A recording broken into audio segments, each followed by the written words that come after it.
whole thing down. I'm gonna bring the whole fucking diseased, corrupt temple down on your head. It's gonna be biblical.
Hello again, and welcome to Patriots Across the Pond and Friends, episode 13, with Stu and Elisa V. Today we have Carole Maureen Friesen on our show. Carole is based in Costa Rica. Her website is called thelightworkersinstitute.com, and I'll just read a couple of things off there. The Lightworkers Institute. Oh, Carole's disappeared. I think we lost Carole. That happens sometimes, yeah. Where she is. Hopefully she'll come back in. Okay. I'll read that when she gets back, shall I? Yeah. How are you? I'm doing good. Post Thanksgiving. Was lamenting about some of my stuffing that I couldn't eat because it had sausage in it where I went yesterday, but it was made up 100% by the company and the really nice day. Yeah, wonderful. Yeah. So you had a lot of mac and cheese, did you? I did. I made, for anybody who doesn't know, I'm vegetarian, so I made a really delicious butternut squash mac and cheese. I saw people tried it. It wasn't their favorite, but at least me and my daughter had something that we enjoy. And my other daughter, Jana, she made a really super kick-ass pecan pie. Is one of your daughters vegan, vegetarian as well?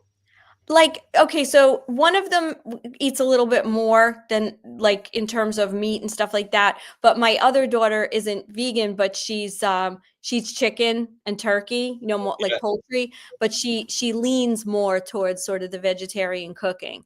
So yeah, I never pushed anything on them, they just kind of found their own way. But obviously I cooked chicken and stuff like that, but I never really cooked a lot of red meat. But my older daughter, I think she's enjoying it, so she eats it now. Yeah, I mean, I try and eat, like I said, I went vegetarian for 2 years. I was still eating eggs and cheese and things like that. Yeah. I didn't know what I was eating because I did like to eat the fake meat products, and I didn't know what they were. I know. I don't know what this is I'm eating, especially in all the burgers and sausages and things like that. You just don't know. Even though it's great for your peace of mind, when you start looking into these things, and it's is that Carole on WhatsApp? No. Who's behind it, and a lot of this agenda and stuff, and those big names crop up again, like Bill Gates and people like that. Yeah, it's true. And honestly, I don't want to freak out or piss off any vegans out there, because I was vegan for a long time, but there are just certain things that me personally, I feel your health you need. So that's just me, when it comes to eggs and butter and stuff like that. Hey, you're back. I forgot to plug in my computer, so it.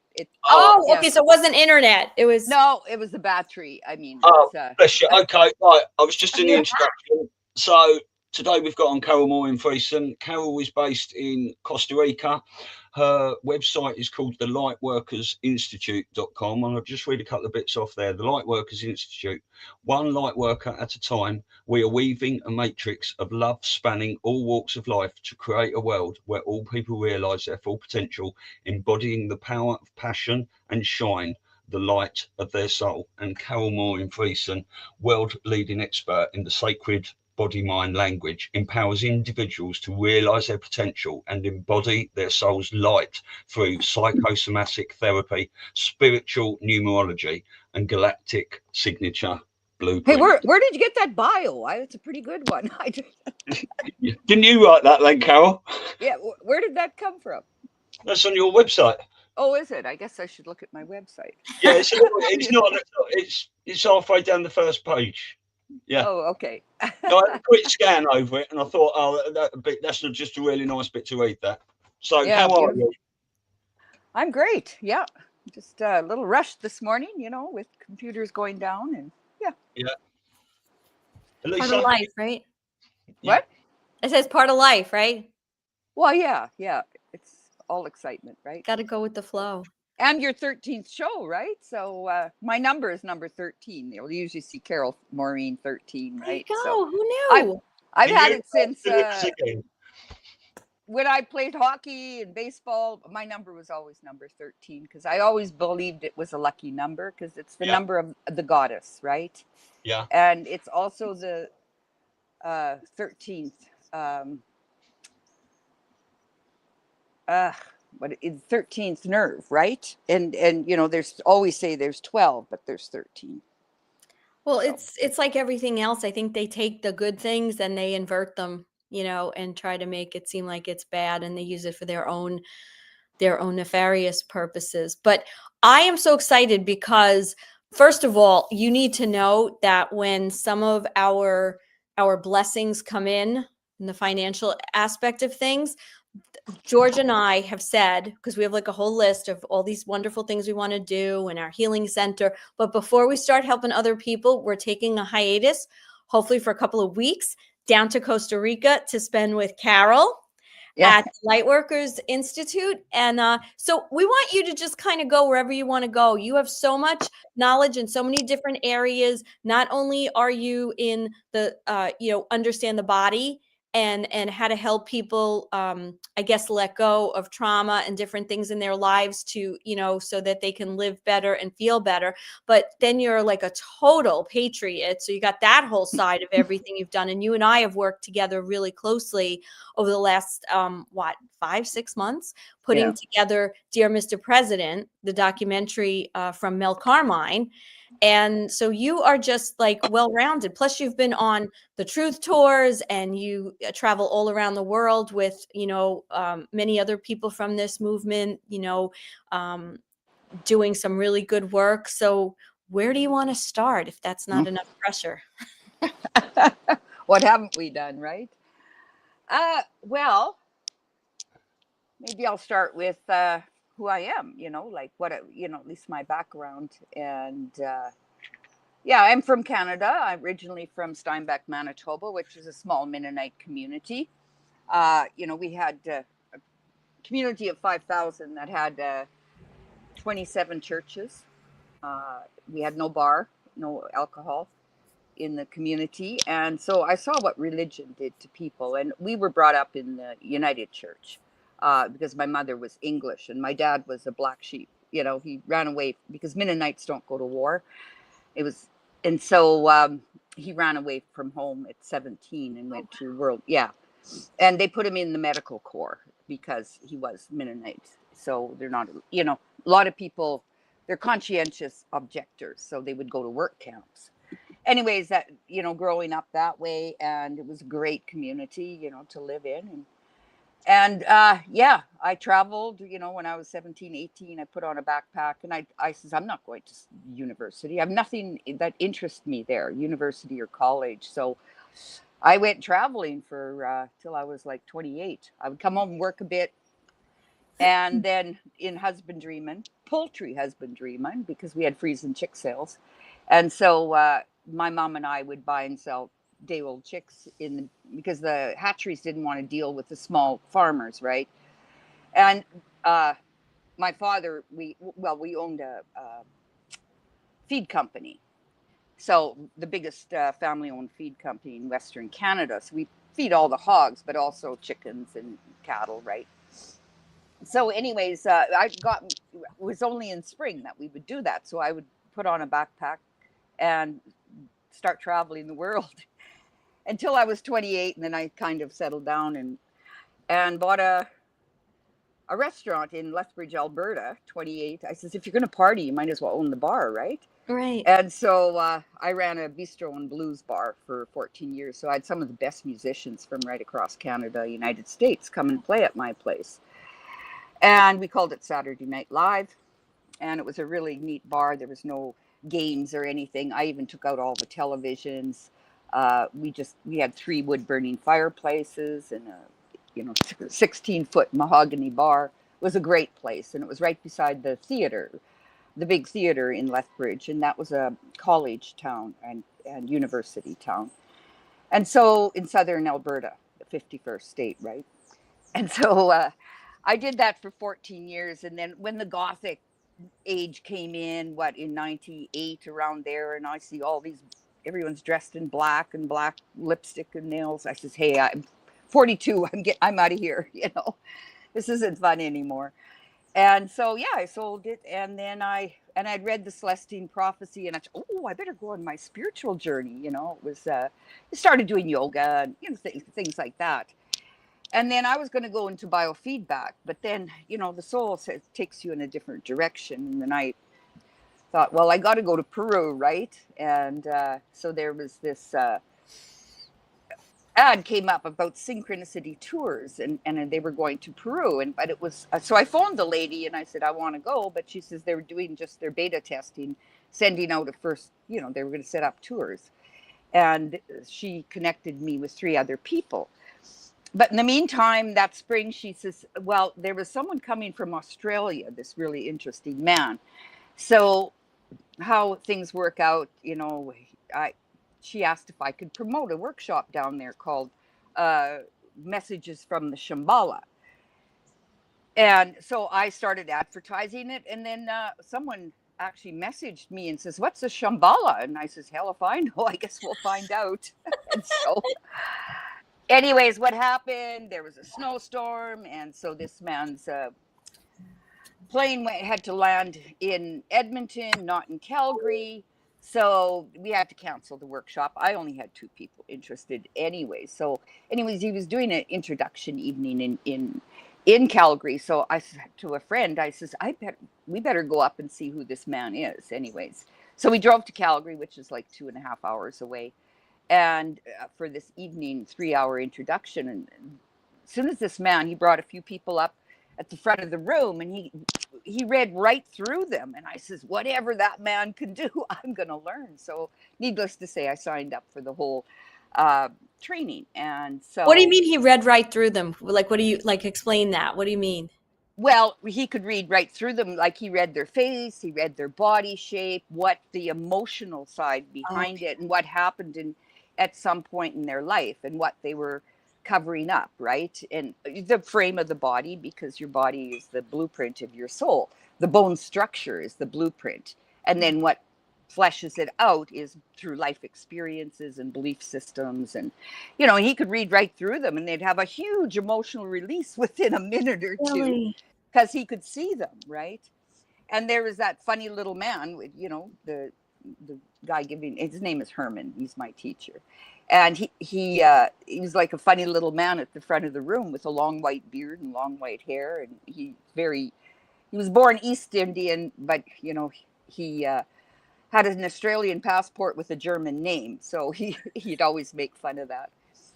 Anyways, so I took his training, and it was fine on the faces. But when we got to the body, it was like, holy shit. It's like, we pair up with another person, and we're learning. So we're reading them and they're reading us. But by the end of the few days doing body mind analysis, it was, we have to do a summary of what we saw in their body, what we read from them. And we had to read it in front of the class, and I had nothing on my piece of paper. I went completely blank, and my whole body started to sweat, and I there was just a blockage so big I couldn't do anything. And so we were getting closer and closer. We were the last pair to read each other, because I had nothing. I was still trying to maybe put something on the piece of paper. But when it was our turn, it was like Herman looked at me and something cracked inside of me. And it was like my soul said, whatever you haven't dealt with, you're going to deal with it now. And so it was like something exploded inside of me. It was just like, bam. And all of a sudden, it was like 42 years of pent up anger, pain, resentment, every emotion possible came through. And it was like if you ever cut into a golf ball, and it's like elastic bands just popping, and my whole body poured in sweat. And it was something whirled way back from grade 2. I'd been wrongfully accused of cheating in a spelling test, and I got a strap for it right on the solar plex of the hand. And so and ever since that time, I hated English, because it was related to spelling, right? Even though going through junior high, I was putting on weight because you're protecting. I needed glasses because I didn't want to see the blackboard, because I didn't want to read out loud. And yet in high school, I'd get 90s and 100s in biology and chemistry and geography, subjects I love, but 50R in English, which means rewrite, like they just pass you, right? Well, and all the time that I had the bistro and blues bar, never once would I take my stage, or I never ever even ran a staff meeting. I would hire someone to do all the public speaking. And ever since I let that go and let the cellular memory go, I can spell just fine. Now you can't get me off a stage. I mean, it's because I love public speaking, especially on a subject that I love. So that changed my life so drastically. And then I decided to go to Australia and do the Living Soul and Towards the Light at Herman Center with his wife, Mari. And when I was there, the one that was promoting him in Calgary, I was in his office having a session with him. And he got this email from her, and it said that she was no longer promoting any, people. She was going into with her husband, promoting his work, and she suggested that woman from Lethbridge, Carole Maureen Friesen. And I was in his office, and he looked up from his, "You're my promoter." I said, "Oh no, I'm not. I don't know how to promote." And so I gave in, and that was in the year 2000. I did go to Peru. It was great. So I've been doing it ever since for 25 years. I promoted him for 14 in Canada, and we traveled every spring for 3 months of the year. So it was 24/7 together in airports, and and I did all the bookings, and we read thousands of faces at expos. Herman wouldn't get off his chair for 3 days almost just to go to the bathroom, and I'd feed him chocolate bars because he ate a lot of chocolate. And he was just the most incredible, amazing man. And so he developed this whole process, psychosomatic therapy, and took it into a college in Australia. And so this is our manual, and it's I still use, of course, the same manual, and that's that funny little man, guru he looked like. But even my mother said he was the nicest man she's ever met. I miss some things now that I didn't appreciate at the time, because he would never let me open a door. He would always open the car door, everything, because he was such a gentleman. And then damn it, I can do it myself, like. And now women, that's what you do want, is a gentleman. And at the same time, he was so powerful. He could go right through a person, through exorcisms, everything. He did a lot of that work too. And there was something in his eyes that, he was just a master. And I learned from him. And so, so it kind of, I I was doing it in Lethbridge, and I moved to Calgary for 10 years and had a center there. Oh, you did have a center in Calgary? Yeah. Oh, I didn't. Yeah, I had it was a straight up and down. It was like a complex, if you want to call it. There was 12 units in that complex, and 2 floors, the main floor, and down below was the center. And then I lived above, the 2 floors above, Okay. and then with a rooftop patio. And then I sold that in, I don't even know, 2006. I had to leave Lethbridge almost because my place was Carole's Bistro and Blues Bar, and everywhere I went, everyone, we miss Carole's, we miss Carole's, even though it had, other people had bought it. There was, I think it's on the 3rd owner now, but they didn't, one thing I say is never put your name on top of a building. And, but it was actually named after Carole Lombard. Oh. Because, because I'm named after Carole Lombard, and it's spelt the same with an E, because that was my mother's favorite actress.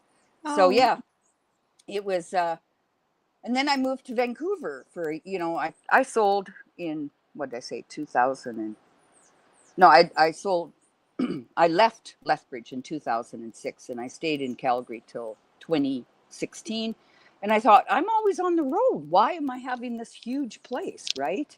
And getting more into the digital end of things. And I was just like, I might as well sell this. And what am I going to do next? Nothing was keeping me in Calgary. So I thought, I sold everything. I packed all my belongings in a 7x7 container pod. And like I got rid of 700 pounds of books. I got rid of most of my clothes, all the furniture, almost nothing left, a few precious things. And so, yeah, I moved to Vancouver for a year and stayed at my sister's and wondering and I was going to move to Vancouver, but you couldn't even buy a 1-bedroom apartment in outskirts of Vancouver for $500,000. I says, well, I can buy a whole 7 acres in Costa Rica. And then I started into the galactic signature and started studying cosmology. And I'm a red spectral serpent in Jose Aguilius's work. And everything pointed me to Costa Rica. And it was and I started following the Mayan calendar every single day. I'd write everything out. And it was one synchronicity, can't even say it. One thing after another that just aligned. Once you get off of the Gregorian calendar and go into the energies and the spiraling and, wheels within wheels is how the Mayan calendar works. You start meeting the right people at the right time, because everything in the Mayan calendar is static. There's like 12 months and it should be 13. There's 28 days per cycle. Even now, people always say, what do you charge per month? I says, well, I don't. It has to be by the week, because I get one more month, even in rentals. So it's a mindset that you start getting in there. And so everything just comes into alignment. You meet the right people at the right time for the right reason for your soul's evolution. And of course, because I've done all the work with psychosomatics, working on the body, of course, is the first and foremost, the most thing you can do. A lot of people want to do that bypass. We only want the spiritual stuff, right? And we have to do work at every level. And I see it as, you got your physical body, energetically, and then, or through readings, and then you can go into your astrology, and then into numerology, and then into, I say, left brain function is more the human design, because it's all circuits and it's very cold and analytical, where the right side of the brain, it stimulates more of the through the galactic signature. It's about archetypes and taking on those archetypes. So we work in all levels. It's not just one. I say print out all your different readings that you do have, and you see the thread in all of them, what's working through us. And so yeah, you just make a book about yourself. The I Am book. Amazing. That's You know, Can I just ask you, you said obviously when you grew up in a little town of 5,000 people, 27 churches and no bar, and you've seen what religion has done to people, was everyone out those sort of 5,000 people a churchgoer and stuff? And that's one of the reasons you didn't have a bar and things like that. And what do you mean you've seen what religion does to people? Well, a lot of, guilt and stuff like that, I mean, of course there were all, I mean, they're teenagers. We were teenagers. You're Yeah, out at the uh, gravel pits, we'd have parties yeah, at night at the gravel pits, yeah. and you know, people are drinking beer or whatever. I didn't have a drink, I don't think, till I was 19. Even on my 18th birthday, I didn't have one. But what it does is all the guilt that was put on them, lying to their parents where they've been, and that Right. kind of thing. Yeah, I mean, there was 26 Mennonite churches and one United Church. So yeah, and even because my, I mean, they would say that some of the kids couldn't play with us because we weren't, a Mennonite, that kind of thing, Yeah. very at a mild level, and no bar. We were a dry community, but we were, all around us were all the French and the Ukrainians, right? And in southern Manitoba. So, we just go to cross the a municipal line, 6 miles down, you're in Le Broquerie, which is French. So we'd all be in the bar in Le Oh, Broquerie. So they do have, the town has grown so much. yeah. And yeah, it's different now. There's lots of bars, and not lots, but restaurants can serve wine or beer. And just quickly going back to that golf ball moment you said, how did that feel to you? And where did you feel that was coming from? Well, it's the cellular memory, because it takes a lot of energy to hold on to something you don't like about yourself or you're ashamed of, and all through that tension came right from, let's say, grade 2, and that came all the way up to when I'm 42 or 43, whatever it was. That is so much tension to hide that. I would Yeah, do anything not to read out in public or even barely say my name in public.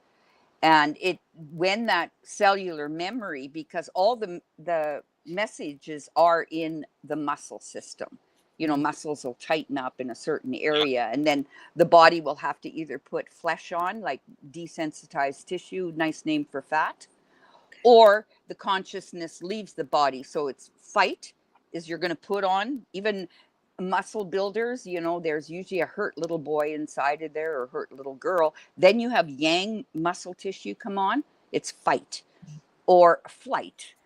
yeah, So flight, the consciousness leaves the body. So those people think they have no issues, but you hug them and there's nobody home. You can't yeah, feel them. And people, everything's feelings, right? yeah, And we bury our feelings deep, and most of it can come from childhood or from the gene pool. It's not always our stuff, right?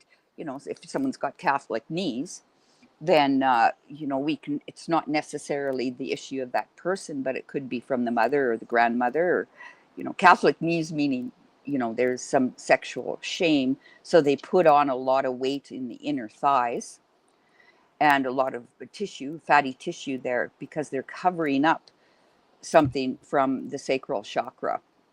And we call them Catholic knees because Catholics can't take the pill, so they couldn't, let's say, and so they put the pill between their knees, and not even the Pope can get his nose up there. So it's just, and we do it with humor. It doesn't always have to be tears. We do it with humor, being able to get it. And then once this body is the subconscious mind, and once the subconscious mind and the conscious mind connect, you can release it. But if you don't know why you're in the shape you're in, or what, I can tell everything about a person just by reading them. I can, in 5 minutes, way more than a 50-page resume, is I can just see. But I don't know I don't have to know the story, but I know what the issue is buried in that part of the body, and then how to correct it. That's, you can read Louise Hayes or Deepak Chopra or whatever. They talk about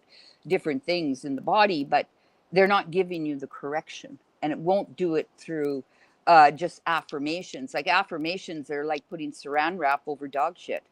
And if you don't believe it, it can't, you know, you got to be and live it. And so positive affirmations don't work if you're not believing it. You've got to, I say positive focus. Now you can, you know, we all have diamonds, we all have dog shit, things that have happened in our life. So we use the dog shit as fertilizer to see where you can grow. And if you're not growing, you're dying. And so it's all about growing at every level.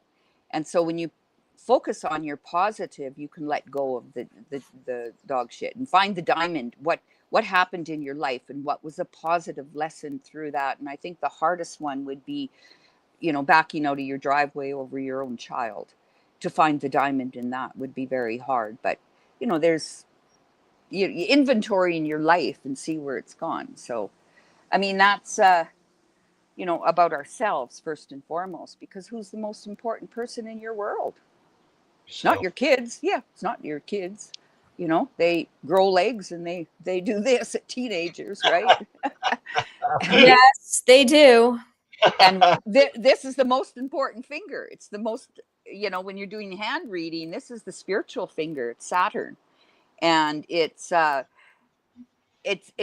point of balance between your outer world and your inner world.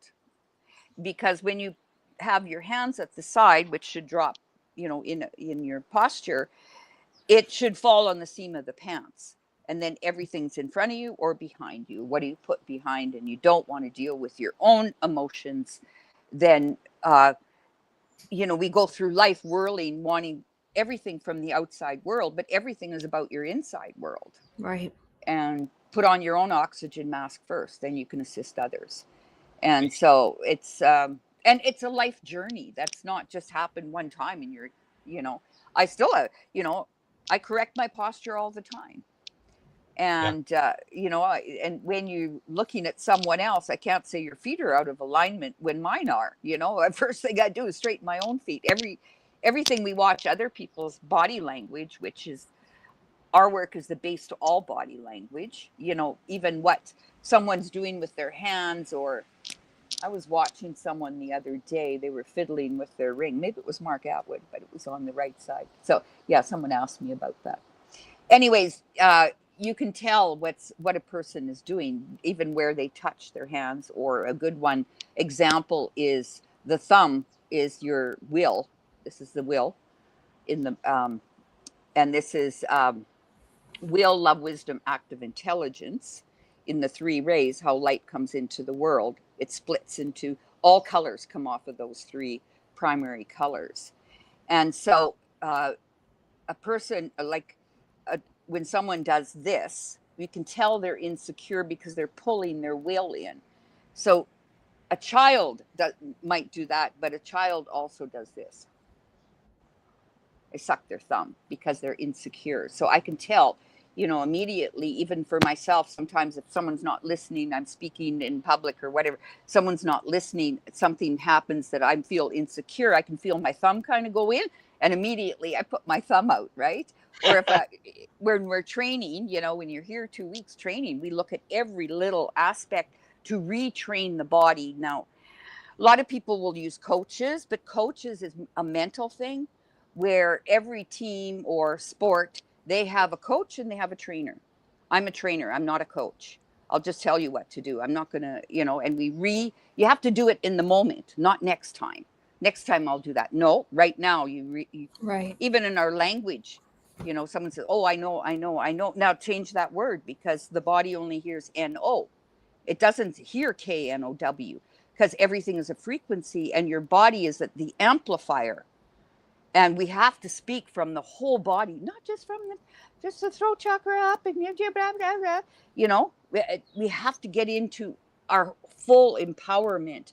But we're the speaker, like a stereo system. We're the speaker, and you got to feel that frequency. If you turn your speakers up, you can feel the vibration, right? Right. So, and you have nobody else. This is your only vehicle in this lifetime, whatever your belief systems are. 100%. And so So, I never ever even believed in JFK, that assassination. My cousin and I were doing the Ouija board. Who killed JFK? And we're like 7 or 8 years old.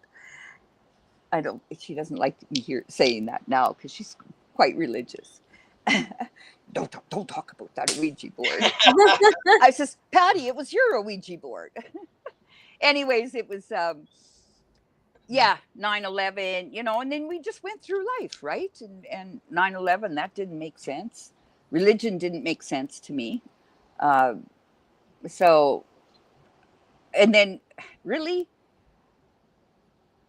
coming down to Costa Rica, I moved here in 2017. That was like I was talking about the galactic signature. It was almost like everything lined up. There was one place for sale. It was called Heaven and Earth Sanctuary. It was $369 was the price. I told him, I'm paying you that price because that's the keys to the universe. Yeah. And what happened too is the previous owner, he wanted a community and organic, and it was a rundown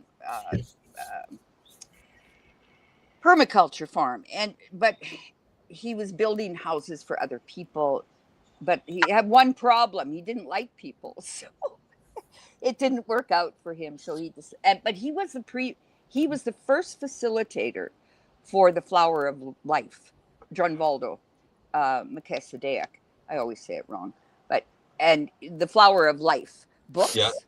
And so I have the original typed manuals from that. He left them here, but a lot of the things were built on sacred geometry, and it was already called Heaven and Earth Sanctuary. And I says, well, the light workers has got to have Heaven and Earth Sanctuary, but it's also the middle of, you got your eagle of the north and the condor of the south in the medicine wheels, and we are the middle of the medicine wheels. And when eagle and condor come together, the white dove of peace lands in the middle of Costa Rica on Mount Chirripó, which means eternal waters. So we're in a vortex here because there's Chirripó Pacifica and Rio Chirripó Atlantic. So it's two fresh waters connecting the salt waters. And it's the highest mountain in Costa Rica. And I'm up Mount Chirripó. And I have 10 acres on the river here. So I bet the energy is beautiful, isn't it? Yeah, and see, Costa Rica doesn't have a military either. There's no army here. They have police, but yeah. Wow. I mean, I think it's bought all by China anyways, but we're going through it. And I moved down here and I've rebuilt this whole place. And then we were just built new houses, and we just got everything ready for, building a website, could take pictures because the gardens were built. So then sorry, someone just came here. So yeah, then we hit COVID, right? Just ready to maybe get retreats going here, other people's retreats. And so I had a group actually come from, they had been at Forest Dance or something, and they didn't have any internet, and they didn't know the whole, like, all the planes were stopping, they were shutting the whole world down. And so one of the women phoned me, and so they booked out the whole place there was 9 of them coming. And one of them was she was building websites, and she was a photographer. So she built my whole website on Heaven and Earth Sanctuary. I had started, but Mickey Mouse, and she did really an amazing job in lieu of paying for rent here. So then I went for 2.5 years of, the whole, people weren't traveling a lot of that time. And so I had people, I had a couple here with a child that rented 2 of the houses. One is an office, one is a house. And they were here 2.5 years. And then finally I said, well, you got to leave because it's supposed to be a retreat center. So, yeah.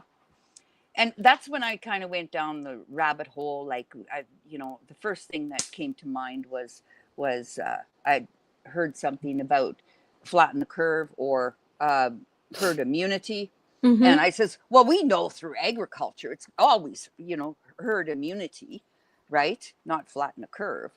And, even in the hog industry, they, I remember that whole swine flu. I mean, my brother had 10,000 pigs and he had to depopulate everything. And, I think they were compensated a bit by the government, but that was ridiculous. What you do is you have herd immunity, let them get sick and take out the ones. And we know that, we understand that, you cull them, right? So that's when I like, who is this Donald Trump? I mean, I hadn't had a TV for like 20 some years.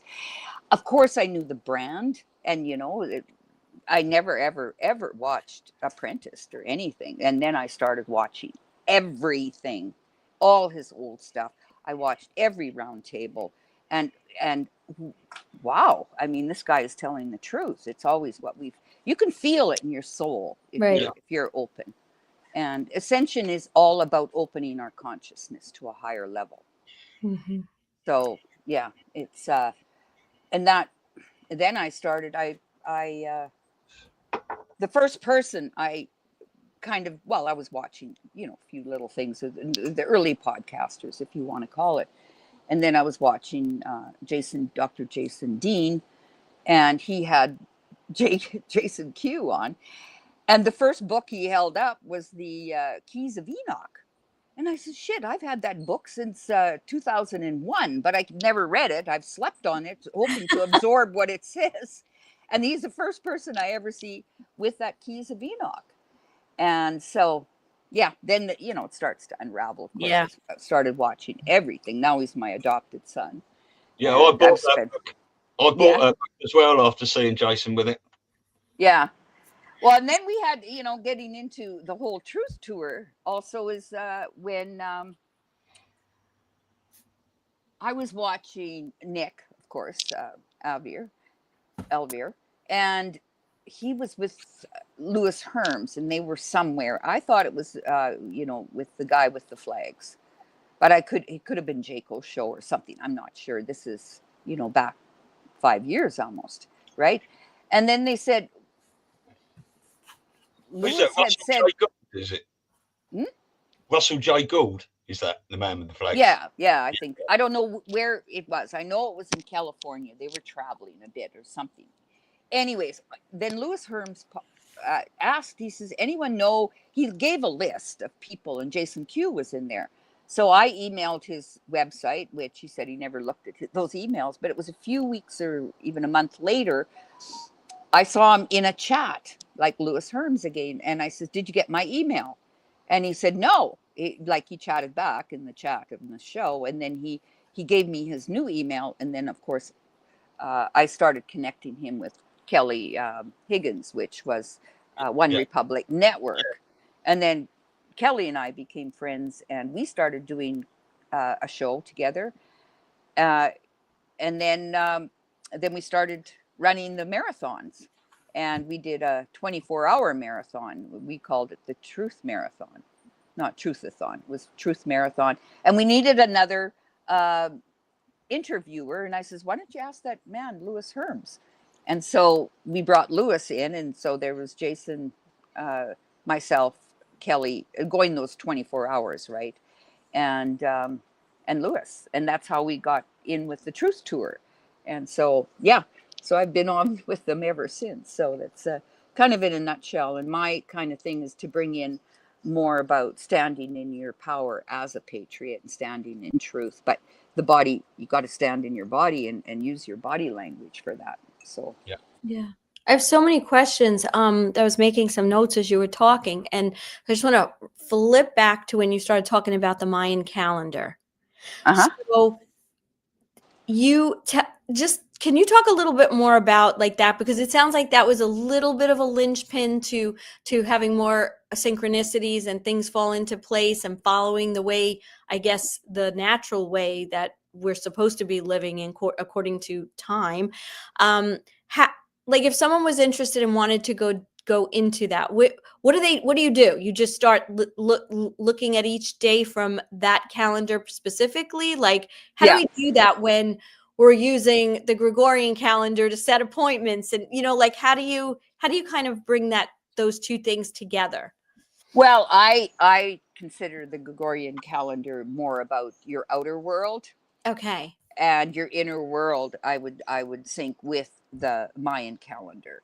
And every day I would put on Facebook the like, I'll just see what today is a red lunar moon day, and I have an app. So the app tells me every day what it is.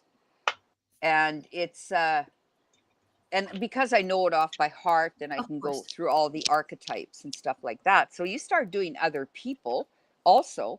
If I do a reading, I did like a full reading on Donald Trump, and I did his face, read his face. I remember you went into a little bit of that when on the last interview I did with you. You were talking. That was pretty fascinating. Which Stu, you'd love to hear this.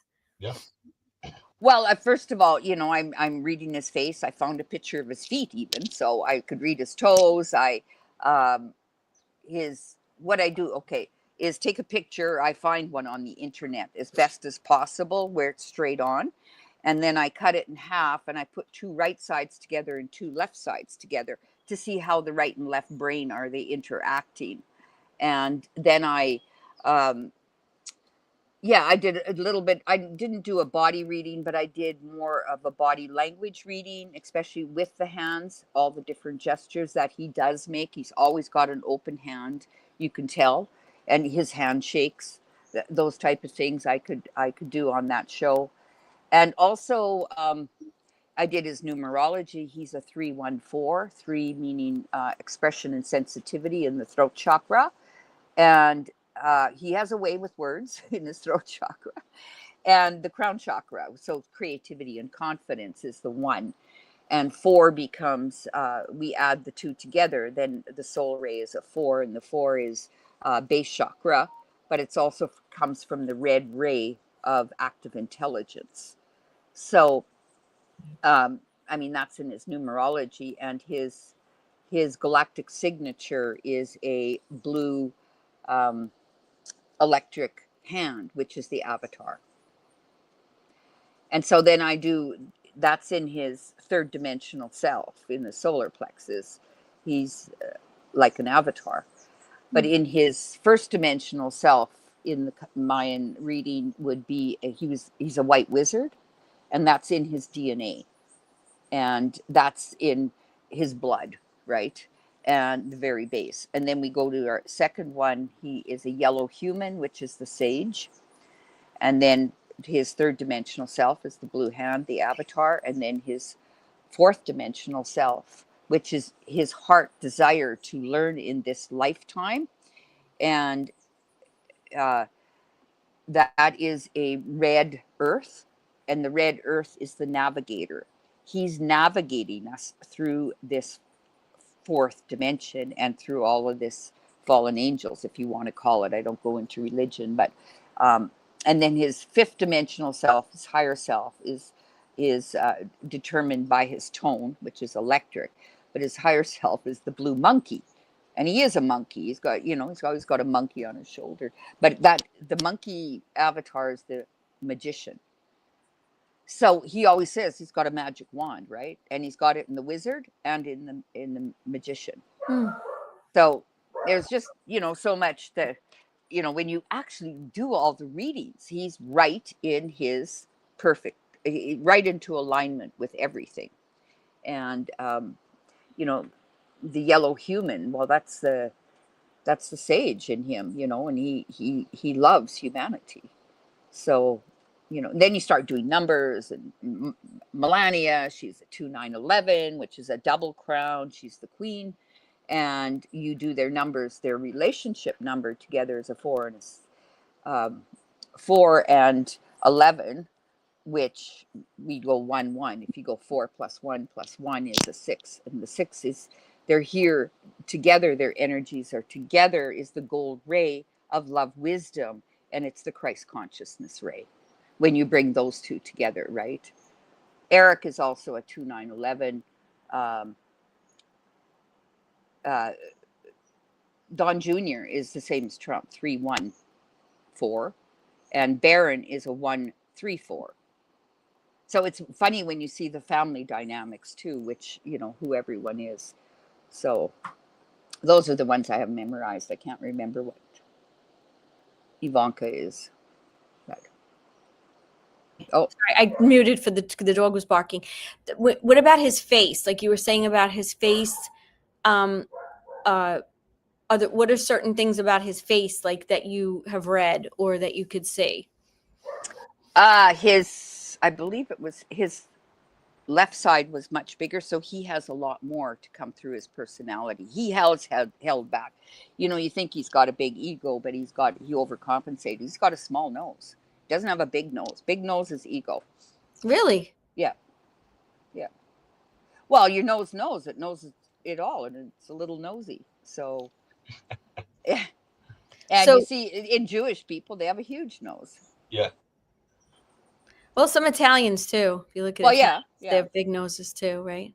Well, they have big egos. Yeah. Interesting. I mean, it's a big personality, should I say? So Trump has actually got a huge personality, but it's more like coming from a different place. Yeah. Than because this is solar plexus. That's our personality. It's the first thing that goes out into the world too. So interesting. It is. Yeah. Right? Yeah. I mean, there's to get to know yourself is the most important thing in the world. Yes. So, I mean, it's who are you and what are you built for?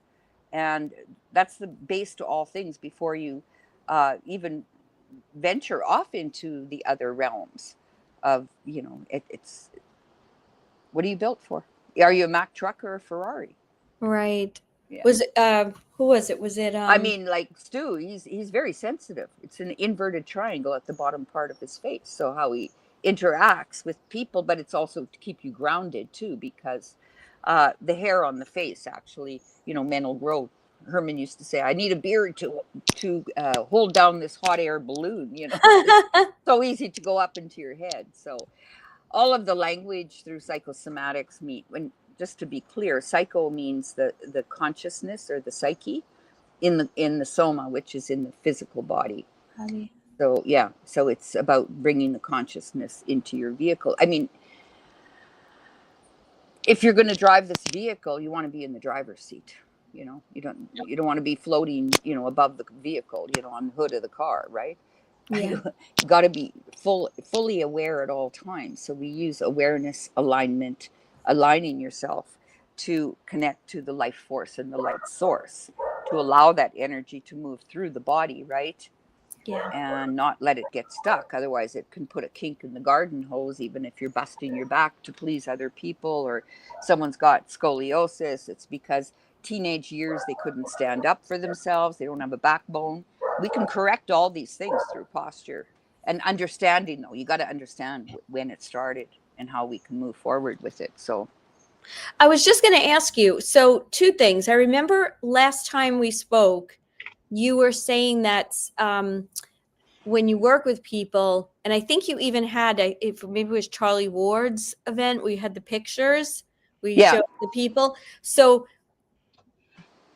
you actually can see physical changes or modifications as after the releasing process? yes. Do you want to put it in? We can run through some of them. You want to do that, I mean, Stu? It's pretty fascinating. This is fascinating. Now, I've said for a long time that, like you were saying, Elisa, and I've been saying this for a long, long time, that when this global web pill drops and everyone goes, oh, we were lied to, I said, I know we've got to be there for all these people, but we all deserve a holiday, right? So I wanted to have a couple of weeks off. So what you were just saying, and I'd love to come down there as well, get involved in all this and just have a, not de-stress because I don't really feel stressed, but a nice break from it all. Like if I could go crash your party. No, you don't need a break. You don't want to break anything. Intermission. Information. Yeah. It's all language, right? It's all our Yeah. language. So yeah, I'd love to see if you could show us some of Yeah, this. do it. And then Yeah. just like not to forget, so I don't forget, to actually tell us what happens, like what, generally speaking, when someone comes down to your for the retreat, like what is it? What do you do? Like I'm more familiar, but I want the listeners, I want Stu to understand like what the, I don't know, the Process? course is all about, the process. Yeah. Well, we take you through step by step, through the, first of all, understanding your own body timelines. Um, yeah, I mean, that's day one. And day two, everyone learns to read a face in a day, step by step, overall face shape, prominent feature, hairline, forehead, eyebrows. Everything means something. Bushy eyebrows means a lot of enthusiasm, thin eyebrows, you know, or no eyebrows. They don't know the difference between what they're thinking and what they're feeling because you don't have that demarcation there. Okay. So yeah, it just, everything means something. Blue eyes means compassionate thoughts. Brown eyes is feelings of compassion, like a warm brown cow, you know, someone with big brown eyes, but it's feelings. Green eyes is curiosity. I mean, there's more to it. Hazel eyes is warm intellect. Yeah, and big lips, you know, hot lips, hula hand. The lips are the genital area. You can tell Black people have huge lips because they're very sexual energy. So thin lips is, you know, maybe, you know, put a zipper in. A lot of English people have very thin lips because you can't talk about sex. It's not proper, you know. So it's yeah. Now, So now you then we go into, sorry, then yeah, we go go ahead. into 3 days of body reading. Everyone learns to read the body and the joints and the feet. You're reading someone's reading you as you're learning, as I showed you before, that the textbook.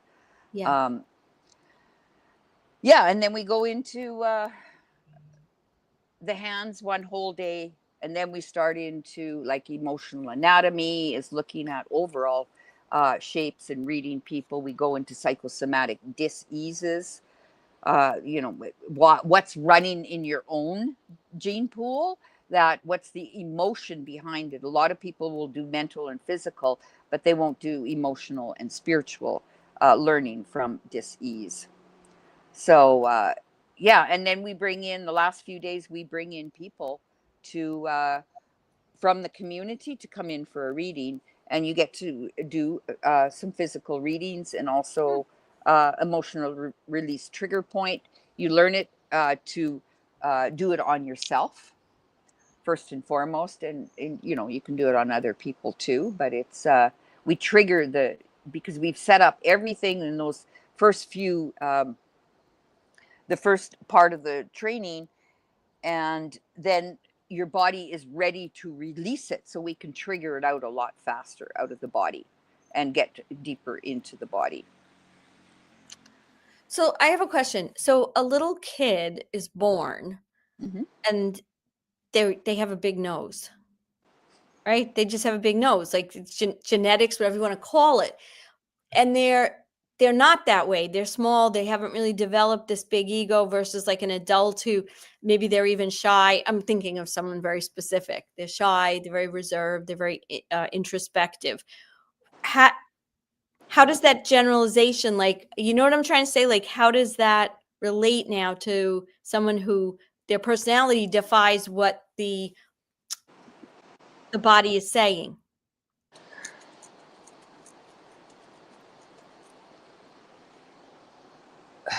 Well, they just maybe have been suppressed in other ways.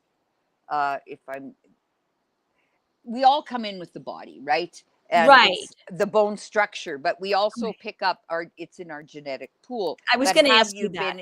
been, it's the same as you look at a forehead, and someone can have a huge forehead. So we would say they have a huge intellect, but maybe they were born in, you know, an African tribe or something. they have not developed, used all that. They have a huge filing cabinet, but there might not be that much in it.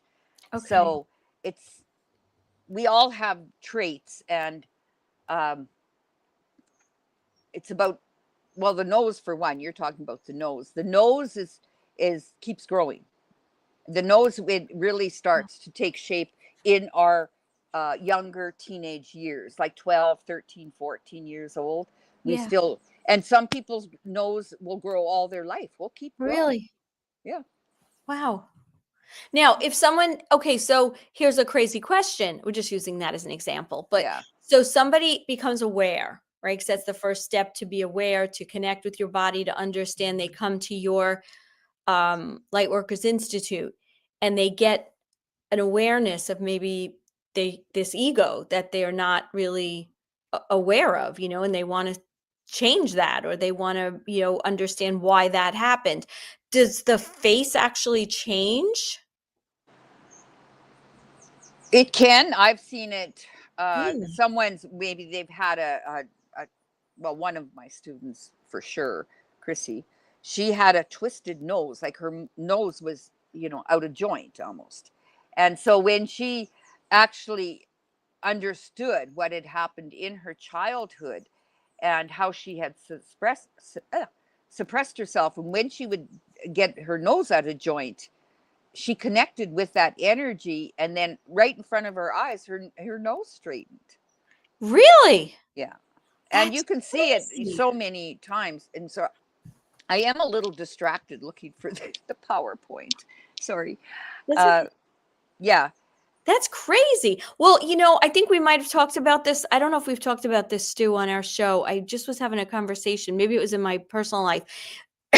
There is evidence that people who have split personalities or multiple personalities, that when they are one personality and they morph, or whatever that process is called, where the other personality starts to express itself, the belief system that they have of who that personality is, they've seen things like eye color change. Yeah. Very Face much. shape change, because the person has this belief of who that personality is, like, and this transformation, that to me is so crazy. But that tells you everything you need to know about what our consciousness and our thoughts really do control everything, and can control and have that power, right?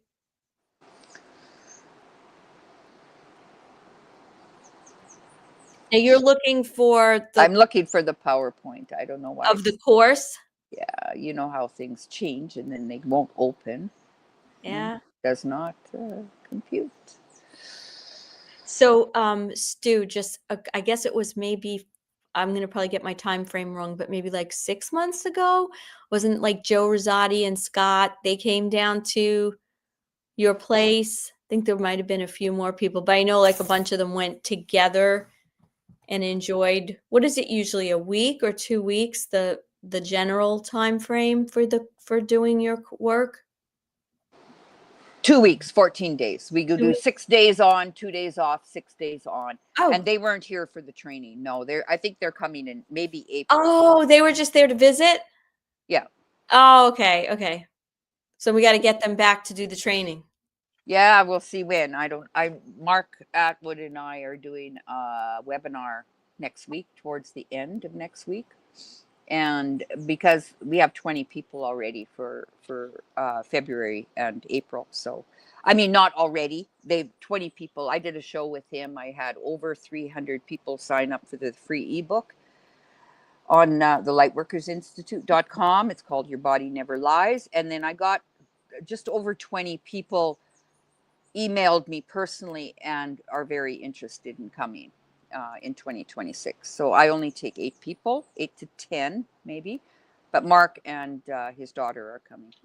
So what is this webinar you have with Mark next week that you were just talking about? I'm just making up the page, registration page, because it will be registered. I think I can only, through Zoom, only take 10, 100. I'm sorry. So. No, that's your book there, Carole, isn't it? It's, I was going to ask you about this just before you mentioned it. This discusses all this, does it? You know, looking at the faces and all these sorts of things. And is that the best book you've got for people to purchase? No, this is a free ebook. It's about 30 pages. You know how it's your lead magnet, right? Yeah. To get emails. Okay. Yeah, you can't buy this. The manuals you can't buy because this is used in the training. I mean, it's all copyrighted. I pay for copyright fees to the college. So all our fees are set by the college. I just happen to be the only teacher that owns a retreat center. And so even the food and accommodations is above and beyond because it's a separate business. It's heaven and earth it goes to. So all our, like I say, our tuition fees are set by the college. So, and it's a training, and it's it's for self development, and you can also take it to professional development. If you do all your case studies and you submit everything, you could actually get a diploma from the college. But it's first and foremost, it's a self healing first. Heal thyself. And machines won't do it. And you can go to 1,000 practitioners and chiropractors. But if you're still, your head is out of joint, right? You got to bring the vehicle back all into alignment first and foremost. Then, I mean, people spend so much money on supplements and everything else, but you're putting in high octave fuel in a rundown vehicle. Yeah. That doesn't make sense. Get your vehicle straight first. And then, you know, like even going to Mark's beautiful center, 5D healing center, if you're in alignment, those machines are 1,000 times more powerful. Right. Because you keep the alignment. Yeah. And it's a lifelong thing because we're fluid. We're moving all the time. We're not rigid. Yeah. So I found the PowerPoint, but I can't. Where do I put it? I forget how to do this in StreamYard. Or you can send. Can you send it in WhatsApp or anything like that? Or you can yeah. I can do that. Yes. Send it in WhatsApp. Idea. I was just going to say that I've had loads of appointments with chiropractors and all this sorts of stuff. But it's about a year ago, I was just putting my sock on to go to the gym, and my collarbone, clavicle there, popped out, and it's still out. I've got full range of movement and everything. I can't, do certain things too heavy, lifting and things like that in the gym when I go. But it's just so weird how it happened that I was just putting my sock on, Yeah. Which right or left side collarbone? It's on the right. It's here at the sternoclavicular, right there. Yeah, it's between. I can't see you because I got all this up here. Right. Let me see. So I set up a little WhatsApp group for you, me, and Stu. Yeah, I put it in that one. Oh, perfect. Right, let's have a look. Open. Yep. Point to where it is. Sorry, I wasn't watching you. That's all. I've got it here, so I'll share it. No, where is your collarbone? Which one? It's on the right side there at the sternum. I've watched that. The left one's in, but the right one's out. Now, I've obviously watched loads of stuff and researched it, and they say, if it does pop out to the front, and I've seen a doctor, leave that. It's better than if it dislocates to the back, basically, because you get more stuff internally. But it doesn't create many problems for me, but it's just so weird how it happened. What was your relationship with your father? It's all right. Yeah, it's all right. Yeah. Or even standing in your own masculine energy to be able to speak up for that side. What was going on in your life at that time? Because this is the throat chakra, between the heart chakra and the throat chakra. Yeah. And it's usually reaching for male approval because it's the right side. Yeah, do you know what? I can't really remember. That's why we do timelines and when the injuries have happened and why it's happened, right? Stu, I just had a thought. Your dad, was this around the time when your dad wasn't really listening to you? No. My dad was throughout COVID, right? I'm going to take a second and get a book and give you the real interpretation of that. Yeah. I mean, my dad's always been a bit of that person in the family that always stood out a bit. He disagreed with people, and Okay. you know, I know this and I know that, and these sorts of things, and it was that sort of thing. But through that COVID period, he was the only one that was sort of lending me his ear and sort of listening to what I was saying, because the rest of the family, no, you're nuts, and They that sort of were thing. crazy. It's a bit weird, really, but he still didn't listen that much. That was my point. Like, because I remember you said he still got Yeah, jabbed. one more jabber. Yeah. I wasn't sure if it happened during that popped out during that time. No, I don't think so. I'll have to have a think about that. Interesting, right? Yeah. Yeah. Oh, it is interesting. I mean, I've had so many injuries over the years and stuff. I say to people in the gym, because I've got a bit of golfer's elbow and tennis elbow in both sides that comes and goes. I've got neoprene supports for when I'm in the gym. I went over on my ankle about a year and a half ago, really badly. I've got a great video about that for it. And I just say to people in the gym that I've got so many neoprene supports for different parts of my body, I'd be better off wearing a really tight fitting wetsuit, just walking around in that. So I use this book, Messages from the Body. I Yeah. mean, it's amazing, huge book. And I've got it on an app also. Maybe I should have looked on the app. But anyways, the right collarbone problems is, what am I doing? They're being forced to reevaluate their whole relationship to the world around them. They have been operating in a given manner based on fundamental assumptions about who other people are, what the world is about, and how to relate to all of that. Now they must revise their whole approach to life. Yeah.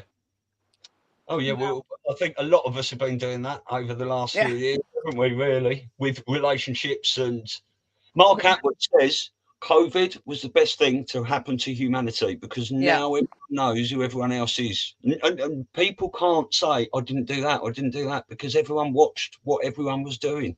Yeah. Well, yeah, and Trump woke us all up. I mean, if he's good or bad, I don't care. He woke us up. That's all That's I right. can say. It's, I trust that he is, Yeah. because I've just done too many readings and I've watched him behind closed doors, at those round tables. It taught me a lot Yeah. of that, his personality, not what the news is saying. Yeah. And, I never ever did Q drops or anything like that, but I wasn't part of that. My awakening was in 2020, Yeah. to that aspect of life. Yeah. I mean, I never watched anything politics. I would have probably voted for Trudeau if I would have voted in the last, in that election, even in 2016. I don't even know if I voted then, but Well, yeah. I think that's a part of this long drawn out rollout, is the fact that it's getting people to look at politics, whereas you vote Conservative in the UK because your dad did, you know what I mean? Or you vote Labour because they talk about the NHS and stuff like that, and it was all lies, and they're all masks on the same face. Yeah. Right. And I knew absolutely nothing about American politics. 5, 6, 7 years ago, I didn't know never heard of a filibuster or anything like that. Now I know a lot of it. Well, I think so many of us done, really has, and especially that age group of the people that play video games and stuff like that. It woke up that whole generation there, and they were all doing the Q drops, because it was like, I would have probably gotten right in there, because I love a murder mystery, and unravel things. Yeah.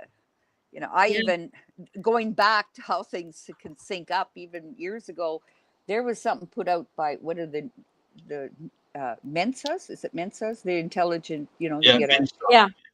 they put out a book, something about a wizard finding this rock. I was obsessed with that book. I still have it. It's in my, but you had to figure out, the turning lead to gold. And even as a child, my favorite toy was my youngest brother had the Sword and the Stone, Merlin, right? And so I had a friend that really, she was doing biofeedback and she was wanting me to get into biofeedback. And she says, Carole, be careful. You're going to attract a wizard. Well, a few months later, that's when Herman stepped into my life. Wow. So I that's had a wizard, crazy. you know, and he's a white electric wizard in his third dimension. And Mari, his wife, which I talked to yesterday, because of course, we're very close. I told when Herman passed that I definitely, because I had way more training than Mari did, because she was always busy, you know, even when they'd run courses in Australia. I had to fly after he passed. I think it was 2018, 2019. I flew to Australia to bring the other teachers up so that they could teach to a master level and a diploma in teaching. So, you know, because Mari didn't have the experience or the credentials that she had. You have to have gone through, you know, 3 master's trainings, you know, even to get your diploma. And I had been through, you know, 14 years of that. Yeah. Through every course with Herman, with every training. So I went to Australia for 3 weeks and brought the other teachers up to the level that even his wife, even though she could run the college, but she couldn't teach to a diploma in teaching. So yeah, it's yeah, there's so many stories. But That's amazing. Do you want me to get this PowerPoint on screen? yeah. Right. So shall I go to the first one? Yeah. We'll see if Oh, yeah. Okay, this one here, of course, I have permission to use these. Right. So Of course. just, I'm yeah, glad you said that. signed permission. So that's what, you know, I've got hundreds and hundreds of these pictures, like students that have come through the training. And so this is the before picture on the, I guess if you're looking at your screen, it's on the left-hand side, and the right-hand side is the picture after. So if you go to the next slide. Wait, and I just want to say something. This is when you say before and after. This is when they first get to your Yeah. training, and then at the end of the 14 days. Yeah. Okay. Wow. First thing we do is take a picture, and I do a face split. So she's in the next one where I can explain the face. Yeah, split. sure. I mean, she looks so angry in the first one versus so calm, relaxed, and happy in the second one. Yeah. Yeah, well, we cut that middle picture is the original picture. We cut it in half, and then on the left-hand side, when you're looking at the screen, but it's her right, that crosses over into left brain function, which is the analytical side, the masculine side. She was working in the corporate world, and she was very hard on herself.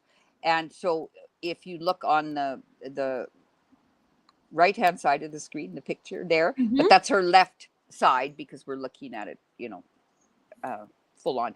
Anyways, that's her left side, and that's the soul side or her feminine side. That's her inner world. And that sumo wrestler on the right side of the face was beating up this one on the left and creating, and she was so out of balance. And when she realized what she was doing, we took her through the process. She would, you know, at first, she was so much in her head, and suddenly she dropped into her feelings and what has happened. But the corrections have to be in the body in order for the face to shift. So she started aligning herself. You get your feet straight, you start walking properly, you start using everything in sync, and it'll start to balance itself out. But you got to let go, and you got to realize what you've done to yourself. So if you look in the bottom picture, that is the after picture. So we do it the same. The middle picture is the original. We cut it in half, put 2 right sides and 2 left sides. Well, now she's fallen in love with herself. Oh my God, she looks so happy and so young. She looks like she lost so much age from herself. You can see it in the eyes, can't you? Oh my gosh. Even her I don't know if the lighting, you know, it could be lighting, whatever, but there's more of a glow. Let's put it that way. There's more of a glow to her than there was in that original picture. Crazy. Oh, the light comes through them, and she's released a lot of energy, pent up, hard energy. Yes. So visible. Wow. Can I make my screen bigger here? Like, because I'm not, I'm seeing a very small picture here. But Yeah, in the bottom right-hand corner of your StreamYard, there should be if you hover the mouse there, a little box will come up, full screen. Like you see where you see where everything is coming across, the wording and the bottom, right above that, all the way on the right side. If you hover, you'll see a little like four corner box. So it's on your right hand side of the screen itself, not the full. She's just taking herself out. Oh no! Yeah, isn't that crazy? She might have clicked on the. I think she clicked in the wrong place potentially. But this is crazy, Stu, isn't it? She looks this lady. Well, I'm going to say angry, but she does look angry there at the top left. Yeah. But she just looks distressed. Here comes Carole back. Don't tell me to hit a little box. Yeah, Carole, you see where the green bar is at the bottom of the screen where Stu's News is? Oh, there. Okay, the screen. I'm going on the whole thing. There we go. Yeah. Now we got it. Yeah. Okay. If you got, yeah, that's big now, is it? Yeah. Now I've learned something today about screen. Perfect. So, we were just saying when you disappeared that she looks so angry and sort of distressed and in pain at the top. And at the bottom, she looks at peace, you know. Well, after this, the training, she quit the corporate world and she went into reading angel cards and faces online. Really? Wow. Yeah. So, it's and this is life changing. Yeah, well, that's why a lot of times I've had many parents or one of the mother or father, whatever, has come through the training and they have a teenage child and the child maybe, is thinking what their next career was. I'm going to use one example. Someone wanted to be an accountant to go, because that's what you're told to do, right? Maybe she's good in math or whatever. And the parent said, nope, I'm not sending you to college or university until you understand who you are. And they'll send them to the training. And it's the best investment because her whole life, this one woman now, she went into massage therapy in Banff, Alberta, and she's some of the highest Banff Springs Hotel, which is the amazing place and very well paid. And she loves every minute of it. So there, she's using all the training, but first and foremost for herself, that she became fascinated with the body and her own body. And so you want to work in that industry then, and she started doing, more of the spiritual stuff. And so it takes you on a different trajectory. So they said, I'm not, you're not going to go into debt by hundreds of thousands of dollars to go into into a career you're going to hate. So that's why they would, and I have quite a few like that have come through like that. Well, what I find interesting is that you said when she first got there and you were talking about, and she had like a no, but something in her soul knew she needed to be, like she had the openness to be there in the first place, even though what was it? The left side of her face, the right brain. Yeah, that side was saying no and resisting it. So you could just see it. Wow, that is so incredible. So, okay. Sure, go to the next one. Yeah. Yep.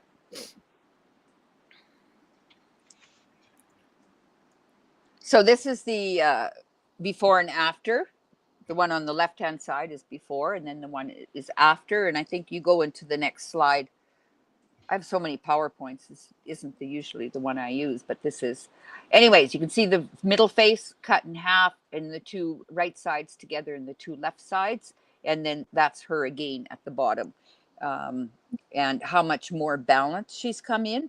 And a lot of it is, we wax the foreheads and they start getting rid of their bangs because bangs is covering up one part of the forehead. And bangs are like Elisa would get rid of her bangs, you would see more of Elisa because right now she's putting a lampshade over part of her. And we want to see your brilliant forehead. But men, they'll say, oh, you look much sweeter with, well, with bangs, well, it does, it can soften the face, but you're not standing in your full power. And then you got mind against mind. So, the mental energy is masculine. Right. Wow. Yeah, amazing. I can see that in the eyes straight away there. That I've always had this thing about, I don't like talking to people if they're talking back to me wearing sunglasses and stuff. I like to look at people's eyes which is why I'm not much of a reader as well. And throughout the whole of this awakening movement, I've been watching podcasts because I want to watch people's eyes. I want to see if they're bullshitting me or not, Right. It's funny because Lewis Herms did something the other day, like I don't know what he was talking about. I think the fires and signing up to claim your land, that you haven't abandoned it or something. And so I was texting Christina, and I'm saying, Christina, tell Lewis never to wear sunglasses in those videos because we can't see his eyes. Right. And you want to be, or don't let him cross his, I'm coaching kind of from a distance, would be, through Christina, body language and stuff. So Lewis is very aware, but these are little subtle things. You want those. I haven't worn sunglasses. Well, I've never was a sunglass wearer, but you're not letting the light in your eyes. And so, I mean, I guess if you're getting a lot of reflection, there's time, but some people always wear sunglasses. Yeah. I think the only time that really makes sense to wear sunglasses is if you're driving and you're getting a glare or you can't see, right? You don't want to kill yourself or someone else. But you're right. That we need the sun and we need that light hitting our eyes, right? Even, people that sun gaze. And so I think that's another whole other thing. Yeah. Well, you want those photons of light coming into you. That's the activation. It stimulates the Ida and Pingala, which is the red ray is the life force, and the blue ray is the light source. That's why when you take methylene blue, it activates your mitochondria and connects more to the red ray, and you want to bring those two together, and red and blue make purple. Yes. Yeah. So you're activating your higher self, but then what's running through us is the gold ray of love, wisdom, and that's how all of those colors come together. And people want to say, like, you want to kill your ego, get rid of the ego. Well, your ego is your personality, and you shine through your personality. You just keep everything in balance. When someone's egotistical, the bottom lip will be way bigger because they can give plenty of lip because it's coming from the mental field. The upper lip is the sensuality, just like the bow, and the lip here is intuition, and this skin that hangs here, that's the clitoris. And so when you French kiss someone, you're activating your sexual sensual energy. Especially, Wait, what did you say was the clitoris? The thing between your teeth? You're in the top? No, some people have that hangs there, like juicy clitoris, and you can tell they're very sensual. They feel a lot in the genital area. Okay, so I was going to say, we had Dr. Randy Shannon on, and she was saying how now the new medical dental technique is to cut that out. I think the upper skin here is that little, no, this is the skin that hangs on the lip itself. Oh, on the lip. Okay, gotcha. I'm sorry. Yeah. We call it the point of sensitivity.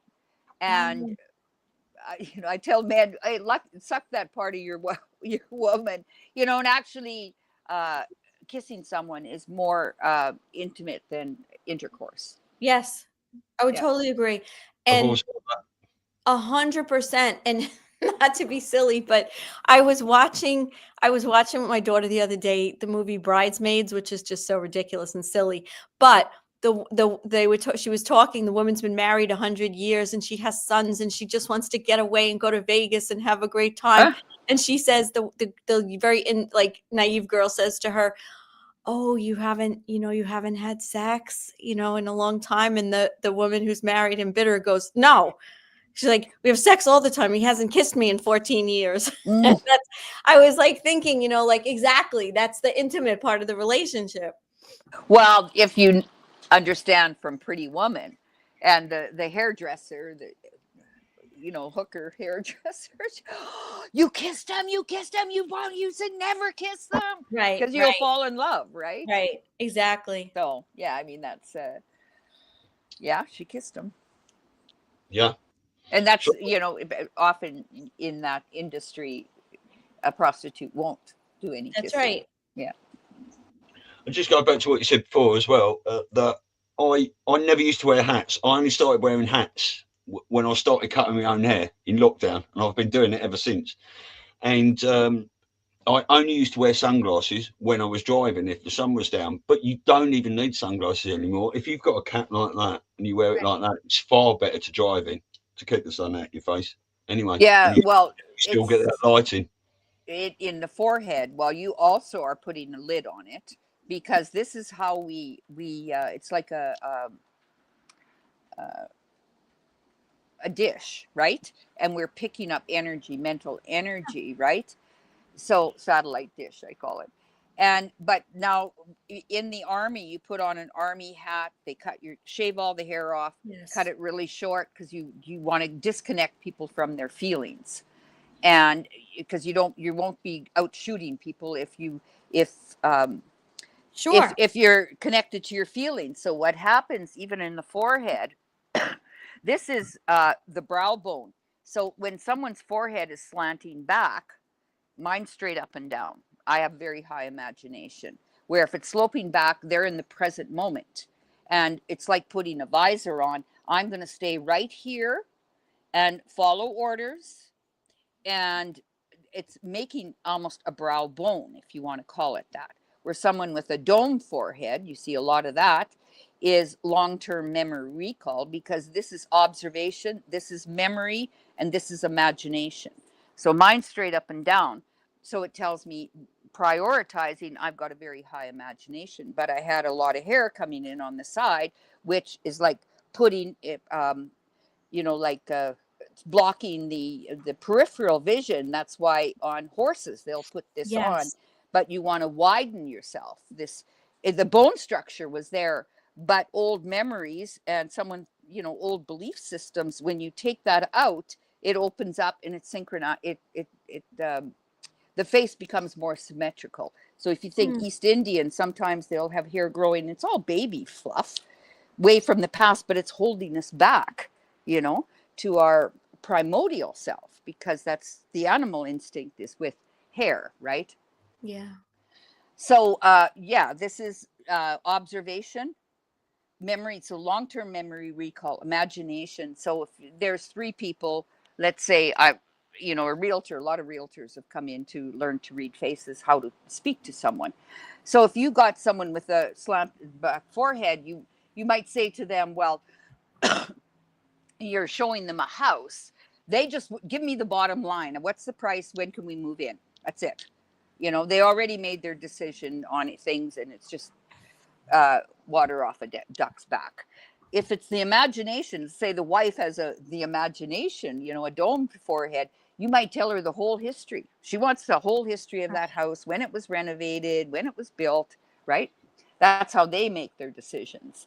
And if you got someone with a high imagination, I would, as a realtor, I would say, just imagine you could just knock out this whole wall, open it up, build a big terrace everything down to the river, and have beautiful fruit gardens. So I'm talking about the future, because there's 5 billion possibilities, right? So don't give me a big menu, because I can't make up my mind, because there's too many options. These are things, you learn about yourself, right? And before, it's just like, why can't I make up my mind? Well, now I know that I will use my imagination in many different ways, because that is what is most prominent. When you think of children, a lot of them do have the dome forehead until they conform. Yeah. And then the shape will change. Just like there's one I often use as an example. I was doing a face reading in Edmonton, Alberta, at an expo, and there was this young girl, maybe 13, 14. She came up and she said she was, she was hard of hearing. And so I was reading her face and talking very loud. And so I got to her ears, and she said, I said, those ears look like a 7-8-year-old ears, because the ears and nose, like I said earlier, can keep growing. And then I said to her, what happened at that age, 7, 8, 9? And she burst into tears, and she said, my parents were getting a divorce and I didn't want to hear their fighting. And her ears quit growing.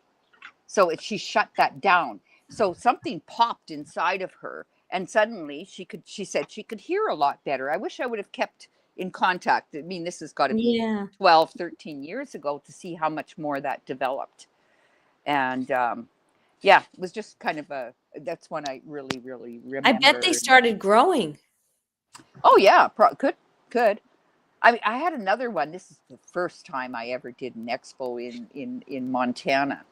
And there was these 2 young girls, and they said, oh, can we get a 2 for 1? I says, well, sure, I can read both of you, right? And one was really pretty and blonde and, long blonde hair. The other one was, she had a baseball hat on. And I said, well, you got to take off your baseball cap. No, I don't. I hate my forehead. Well, she had a huge forehead, right? And so when I told her what it meant, she's got a very high intellect and broad-minded. And she threw away the baseball cap. She loved that. She said that she actually suppressed that because the boys would tease her about her big forehead, that can I use that as a mirror so I can comb my hair? And when she found out what it meant, it changed her world. She says she felt pretty, and you're with a very pretty, more of a sweet feminine side. She had a lot of, bone structure. So she would start to use that more instead of hiding how intelligent she was.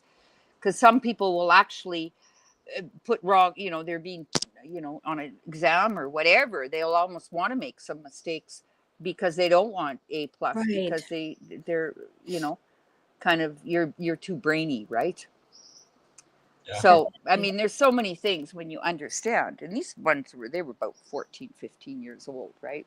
Big influence. And it's funny because I still get emails from someone that I read maybe 20 years ago, and they'll say, you changed my life. And just from a 15 minute reading, because they were seen for the first time. To me, that's, pyramid scheme and spirituality, because the more people's lives you shift. Yeah. And, I always say Herman must have really good karma because he shifted so many lives, Yeah. Yeah. Well, so have I, but it's just that he'd been doing it so much longer. And often, I'd be running the front of the booth maybe. And, he would read 120 people or 130 people in a weekend. Wow. That's a lot. That is a lot. 10 minutes, 10 minutes, 10 minutes, and most of it, you could do like 4 an hour at least, but he would do at least 5 or 6 an hour. Wow. And he wouldn't get off that chair except run to the bathroom. That's about it. I said, why don't you just put on a bag? I keep reading. You get up to 7 an hour, couldn't you? Yeah. Yeah, exactly. Wow. Do you want to look at more of those slots? The most I did, I think, was about 60. I mean, it's in a weekend. Yeah. Yeah. This is so fascinating. So, Carole, what I was going to say is, and I don't know if I'm sure, but you said that when people come, there's the tuition, and then there's the I guess the accommodations. Is that food and accommodations? Yeah. So and so that's do they they work that all out through you, or yeah? Oh, yeah. Okay. I wasn't sure if they had to multiple. It's all through you. It's just that it's separate, like a menu almost in terms of how it's paid, what it costs. Well, yeah, because we used to do them in all the different cities, and we'd be in a hotel, banquet room or meeting room, right? And of course the shifts were huge, but Not when you got 2 weeks and you're all together. It's way more powerful doing it Of course. here. And people would go home every night to their family, and all the dynamics. Here, this is 2 weeks just for you. Yeah. And that's the beauty of coming to the retreat center here. It's separate, right? And you're not going out for lunch and for dinner. It's all done here, all the food and It's very accommodations. And we have, focused. yeah, and we have amazing food. Maritza, my manager, she's Tico, but she lived in New Jersey and worked in fine dining. She worked in a diner. She ran a cleaning company for 11 years. She speaks fluent English, and she loves gardening. So I don't do anything here except the bookings. And I've got quite a few bookings, especially in high season, for other people rent the retreat center here. I do 3 trainings a year, 3, maybe 4. I can always add another one. Other than that, this place is rented out to other people, to other, I've got yoga and art coming in. I've got a men's group coming in, and also, what do you call it? Lesbians and gay people. There's one, they're bringing them in as a retreat. They're, to find their power. So on the, depends what people want. The other facilities, of course, we've got the yoga pagoda. We've just put in a sweat lodge. We have a community sweat here every 2 weeks. It's, on other side of the property that kind of doesn't interfere with the retreat center, because I have 6 houses here. Yeah. And all the different gardens and so that's, I can go do it in Dallas, downtown Dallas too, but in a hotel, but they'll be paying hotel rates. And here we do, I give a really good deal, basically covers our cost. So, and the food is amazing. You're so concentrated, like you're in this beautiful setting, you're away from your everyday life and the life we know, let's put it that way. Because even if you're in a hotel, it's still reminiscent of everything having to do with your life. And then your day is kind of structured, right? With the training and when you eat, and then you said you have a couple of days off, so you could go around the local area and visit the local, I guess, sites, or enjoy the we take them to the farmers market on Wednesday. Have breakfast there, and every Wednesday we have a farmers market, and they've got food and just amazing stuff there, because there is a lot of gringos on the mountain here. It's a lot of there's organic, everything's organic. We've got grass-fed butter. We can take you up to the cheese factory, the butterfly dome. We've got warm mineral pools. We've got a private waterfall. So we give them kind of a choice. What do you want to do, right? Even, if they 8-10 people, or they can just stay right on the center here and spend their time. A lot of them go down to the river at 6 o'clock in the morning and do some, hot rock yoga, because it's already, the sun's coming up, and birds, and we start, breakfast is at 8, class starts at 9. And a lot of times we just go right on to the yoga pagoda and do a lot of the teaching, which is overlooking the river and ponds and lotus flowers. And so it depends, right? What the day is like, and where do they want to do it, So if somebody wanted to come there, do they just book for themselves and then you fill it up, or can people do it like a group? Like there's 10 of us or 8 of us. I think you said there's 8 of us, and then you could just book it that way as well. Yeah, that's what Mark is doing. Yeah. Okay. Yeah, he's bringing a group. Joe and Scott might, I don't.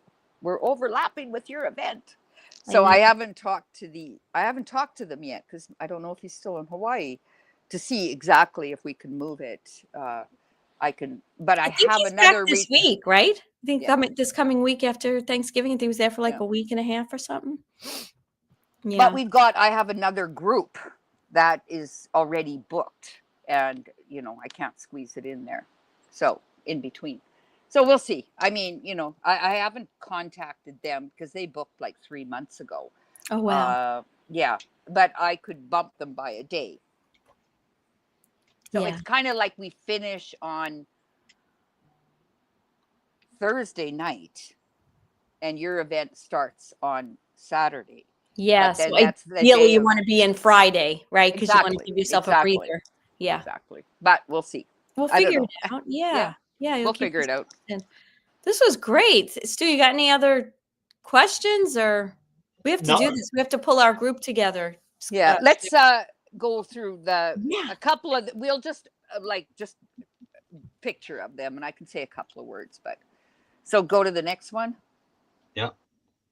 This woman, yeah, look at all that hair that was in on her forehead. We took that out. Look at her eyes open up. This one had she hated herself, and she hated her nose, but look at even her nose balances itself out. It's almost like the nose is like the penis basically, and she, it's on the left side there, that her inner world, how much she didn't like herself. So that balanced out. Keep going. I'll just run through some of them here. Yeah, this one, there's a big difference in this one. Wow. I forget her whole story, but yeah, she had a weird upbringing. I think they were strict Mormons or something.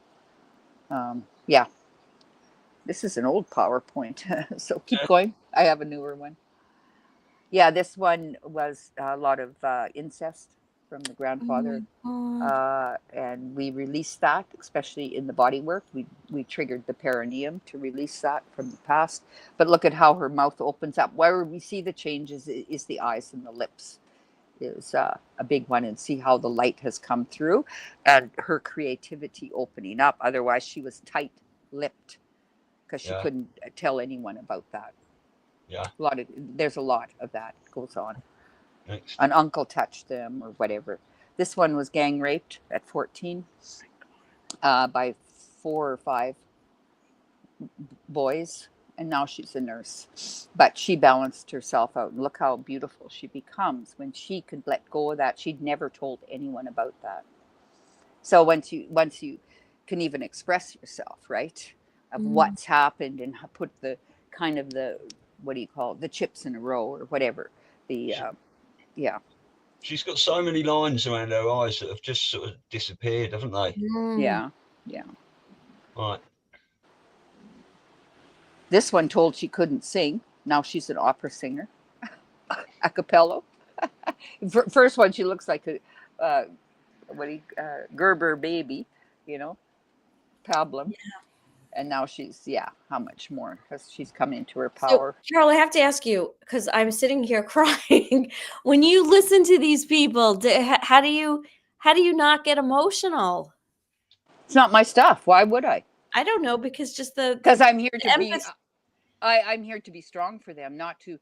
If you and I were walking on a cliff and you fall over, do you want me to jump in after you, or you want me to throw you a rope? And I'll make you climb the rope. I'm not even going to pull it, because you got the power, and I don't get in. Nobody touches them.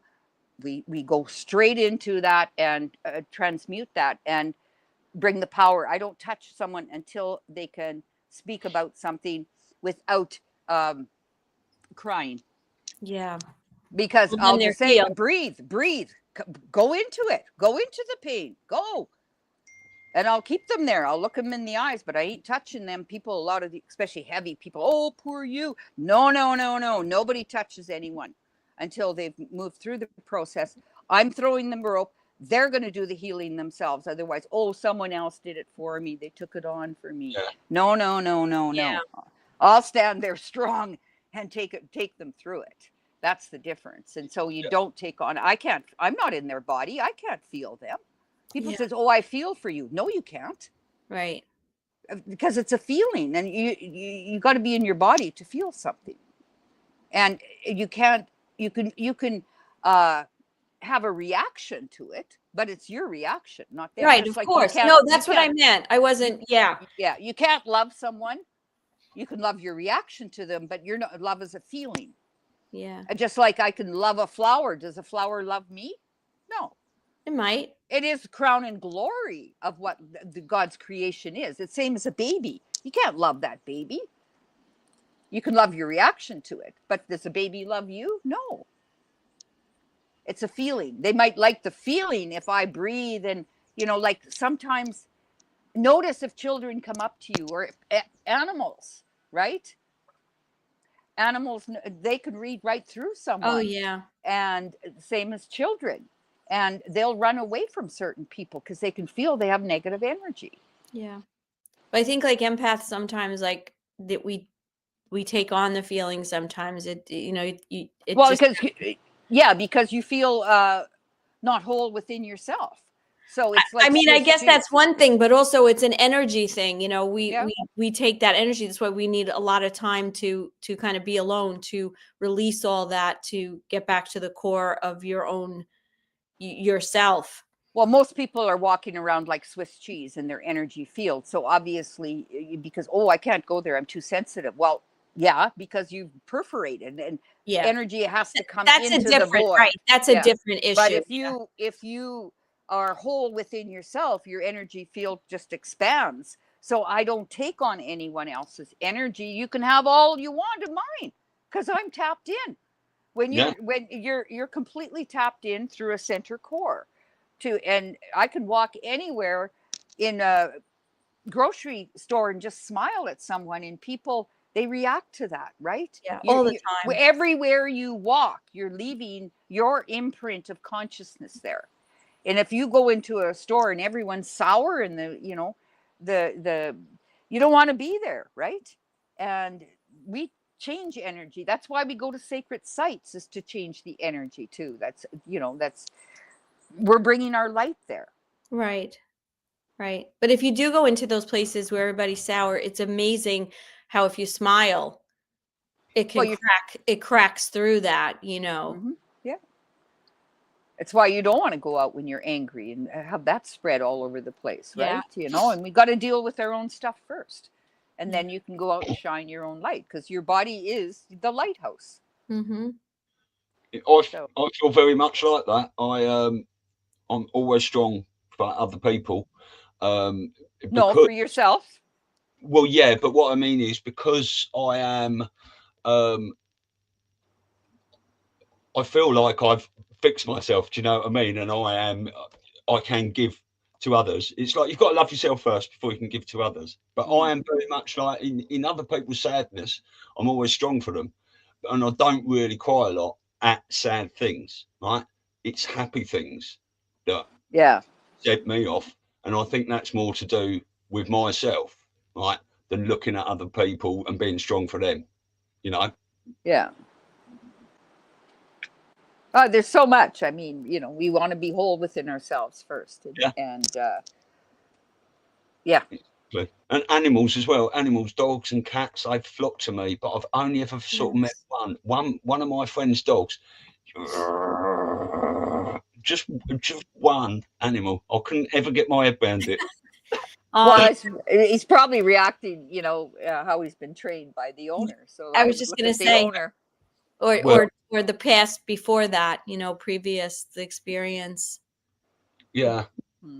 Yeah, it makes sense. Do you want to? Well, animals do take on their owners' issues. I mean, especially cats. They are the healers. They brought Reiki to the planet, and that's why they do this all the time. You can tell. Biscuits, making biscuits. Yeah. And a lot of people, they're even birds, everything. If you got a parrot, it'll often take on the characteristics of the owner, or if you want to call it owner, but guardian. I like to say guardian. I agree. Although I think like if you rescue animals, some of them have genuinely been hurt, and then you have to refill them with the trust and the love. But same as a child. They've been adopted and they've been in other foster care. 100%. Yeah. And you got to reprogram them. But we got to reprogram ourselves first and foremost. Yeah. Was it Socrates, an unexamined life is not worth living? Yeah. An unexamined body. Well, I do also the online program where you inventory your life. And that's like 16 modules online called BAM, Body Awakening Method. I did this program, made it up 10 years ago. Of course, it never gets old because the body is the body. It's the same, going through the energy fields, but your life is just through that. You inventory your whole life. what did you like about your mother? What did you like about your father? How many sexual relationships have you had? I had one woman, she says, Carole, I'm at 349. She says, I says, well, put some question marks in there and I hope you were charging, you know. So you go through everything. What did you like to eat as a child? What were your favorite games? So basically, when you're finished, you have an outline of autobiography of your life experiences. How many groups have you been in? Like, organizations. And if you played any musical instruments, what sports did you play? And it came to me from a book called Once Upon a Memory. And I gave it to my mom. And when she passed away and I was cleaning out the house, I found the book. And it was written in all through the thing, different questions. It was not as personal, but more about where were you married, where was this, where was that. But one thing that really touched me deeply was when she was in the old folks home and she had a stroke. If she wouldn't eat, she would always eat a banana. So when I opened it up, what was her favorite fruit? It said bananas. So it's like a legacy you can leave your child or grandchildren. You're writing, if you want to flesh it out. It's also, what did you learn from every job you've ever been in? You inventory all the different skills you've picked up along the way. And one I use as an example, I worked in a drugstore or pharmacy in Rexall Drugs, doing the magazines and doing the cashiers and whatever we did in those days. And what did I learn from that? I learned confidentiality, because all the boys were coming in and they wouldn't talk to me or ask me for something, and they'd whisper to the pharmacist they were looking for condoms. So what did I learn is not to, because I knew who the girlfriends were, right? And so I had to zip it up there. So that's why I say finding the diamonds in the dog shit, right? Right. And most of my life I have worked for myself. So, those are just one of those things. And like I say, where have you all traveled to? In what year did you travel there? What did you learn? You body map your body. Where are all the injuries? At what age was it? What was happening in your life? What did you like about your brothers? What did you like about your sisters? Because everyone brings out a different diamond in us. And so by the time you're finished, it's like you've written an outline for your autobiography of your life experiences. And now, like I say, you can flesh it out, but the workbook is called The Greatest Life Ever Lived. And it's just like, you can't do it online. You got to download it and write it out, because it gives you time to think. Typing is static, very left brain, where writing is flowing, and the pen becomes an extension of your blood, and you're writing out the experience. And anyone that's ever listened to Kathy O'Brien, she talks about that a lot, about that's the only way she could get that out of her was through writing. And that's what they're almost taking away from us with all this typing and texting. You're not writing anymore. Their writing skills are horrible these days, Can't even read the chicken scratching, right? Where we did a lot, right? Oh, see, you're writing, yeah. Yeah, I always, because if you can see, I got my notebook here, all my notes. Yeah, because you're ink it, link it, sync it. So the memory can come out of you. Here, you're just, it's black and white. Even a lot of my notes, I do a lot of things in color. Like I'll have 3-4 different colors, especially when I used to, and I draw things. I'll draw a tree. If they're talking about a tree or something, I'll draw a tree instead of putting tree down. It's just little things like that. Yeah. And definitely, like when we are doing our report sheets, because you got 8 pages about the body alone. And 2 pages about the face, 2 pages on the hands. It's a report sheet that we register everything, then make a summary, because you're learning it. And that all has to, and then we have 4 worksheets that we use, is drawing out the body, the outline. We have an outline of a body, but then we say if they've got big hips, then we'll draw it out. And that all has to be in red. because it separates. We're using VAX, so visual, audio, and kinesthetics. So we're using a touch, and we're using visual. And some people will read all those 8 pages. Some will only look at the pictures. Some will only look at the writing. But some people will want the whole thing, right? So we're using different NLP skills. And the dark side they use NLP through us, problems, reaction, solution. That's an NLP thing, or neuro linguistic programming. But we want to dismantle that through a different way, right? You're using NLP for the good, not, you go into Tony Robbins, they're all using NLP, and they'll get you to buy right there, well, we've seen it all, I was in T. Harv Eckert's courses for years. And so you do learn these things, and it's part of life. So there's so much. I mean, we can do another show. The BAM, the online course, that's something like someone could do that doesn't come to Costa Rica. They could download. Okay. And I give them all the corrections. I mean, there's right through it, right? Even the bedroom yoga, orgasmic bedroom yoga. The first thing is we start with one thing, and just move your feet and open your toes before you get out of bed. Drop your consciousness. That would be one example. But we stack it all through the body now, all the way to the crown. So people won't do it if you give them too much at once. That's why you want step by step. And the reason it is not mandatory to do the online, but before you come to Costa Rica for the 14 days. But what's happening, we're stirring up the cellular memory. Instead of getting here and being, oh God, I got this timeline, you've already processed a lot of the big stuff. We can fine tune you here then, because we've brought up that memory about your parents, or who you've slept with, or where you've all been, or and we can put things together a lot faster. And because, I mean, just so happened yesterday was, today I guess is Friday. I called it White Friday, not Black Friday. White and Black Friday. So I actually, because the online course comes with a manual and a workbook and 16 modules. And then I've got 5 bonus ones, which is all the face reading is in there. You can go through that face reading class 100 times, because there's no 2 faces the same. Right. So it's training yourself, right? I mean, I've been through the class how many times? It never gets old, because every person is an individual. We're all walking autobiographies of our life experiences and where we've grown up. And so it's that reflection. And there's another one is your posture and how to walk and stand. That is, all in one. So maybe you want to share it with a friend or show your children or something. And this is one part. You don't have to go through all the modules to get to that, or it's a refresh, right? And then I do body scanning.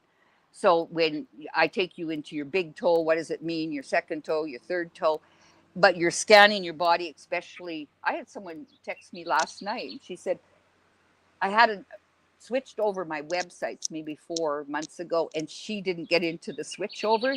So I put her in Right Aways, and she's in Austria. And she says, Carole, I'm going to bed and I'm not feeling well.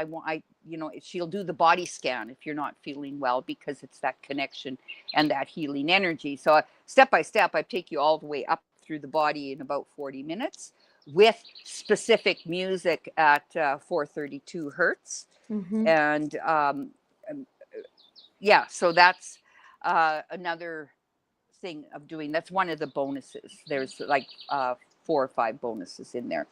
But yesterday it's $995 is the price, and because of the sale, I put it on for $555. Oh wow! It'll be up. It'll be on for Mark's event too, and then it switches back to the original price. So if anyone is interested in that, it's and that's all on your website, right? Like everybody could go to lightworkersinstitute.com. What it does is, if you go to the online program right at the top, the menu, it'll drop down, and there's a 20-minute video there of me explaining the whole online training and how it works. Same as if you go to the live event, there's a video of me explaining the whole live event. I take you through the manual, and there is a video up there. I like video. I don't like reading. It takes too much time. I like to Yeah. hear the person. I like to hear what they're about. I connect with their energy. So No, 100%. By the way, I'm glad you just made me feel really good because as a life coach, obviously I'm not doing anything near where you're doing with the body, but I do the same thing. I create meditations and things like that for them using 432 hertz, music yeah, on. And it's so true what you said about information. It's got to be curated because people have to take it like in bites. You can't just throw a whole yeah, you could, there's a whole bunch of stuff you could tell them, but you have to do it in increments. So I love that, that's all part of it. Well, yeah. this Well, you can tell them, but they have to, when you learn it themselves, they have to embody it. yes. And that's, I don't do one-on-ones anymore. I used to, but it's just now I teach because they're going to get it. You have to embody the work. I can read 1,000 books on how to ride a horse or how to play golf and Yeah. watch 1,000 videos, but until I get on the horse or get on the golf course, Exactly. it's the body has all the wisdom. This is knowledge. This is wisdom. The wise dome. Yeah. And it's in the training. And we need both. We need the coaches to do the mental side of things more so than I would. But that information is useless It's without all the body. holistic. No, it's all Yeah. holistic. We're Yeah. not, we can't separate, that's a big part of what people have to understand. You can't just isolate one aspect. You can't isolate Yeah. your spirituality from your mental, from your emotional, from your physical. It's all, Encompassed. yeah, it's all, and with that mindset, you're going to be more open, right? So when people understand that, coming to someone like you, they're going to be able to actually feel more of what's going on in these different parts of their body, because it's a holistic, we're holistic beings, we're not just one dimensional. Well, here again, words and spelling, because Americans say holistic, HOL, I whatever. But that's whole, HOL. In Canada, it's WHOLE. Okay. Holistic. Yeah. And Americans, it's a whole first. So they're perforating you even with the language. Yeah. I mean, there's so much, especially in language. People want to lose weight. I said, you don't want to lose any weight. You want I say the same thing. You want to let it go. Yeah. And because the body has to find it again. When you lose your keys, you want to find them. It's in a frequency or vibration that the vibration is magnetic. Our thoughts are electrical. We live in an electromagnetic field. And so feelings, they left the secret out of the secret, because you got to feel it. You got to feel it. That's why they say go, jump in a Jaguar if you want a Jaguar or whatever it is, right? And I wanted this place so badly. I was visualizing everything, right? Mhm. And so you attract things, and because we're walking magnets. Now, if we're walking around like sour, you're gonna attract that experience. So the more you walk around in your light, the more you're going to attract more light experiences. Well, it's so true what you said about the affirmations, because if you read people like Joe Dispenza or anyone, even Neville, they all say it's not just about the words. You have to feel, you have to combine the thought with the feeling to attract things. So this was so great. I am so excited, and I'm going to just send out that positive vibe that you're going to be able to make it to New York in April somehow, some way. And I'm putting out a positive vibe that you might come in September. I did put another September date for. Did you? Yeah. So we'll see. I'm also putting out that positive vibe because it sounds amazing where you are. This has been wonderful today. And there's so much in this manual. It's like all examples and all the different readings, and there's whole libraries in here. And it's amazing, different body shapes and what it means. It's all through the chakra system, because we're based in esoteric and tantric sciences. So I say, prepare your body for orgasm. That's you can't get it stuck anywhere. Otherwise, you have a little bit of a ejaculation, even women, you know, a little bit of a climax, but you want a full body orgasm. That's got to come up through the chakra system. Yeah.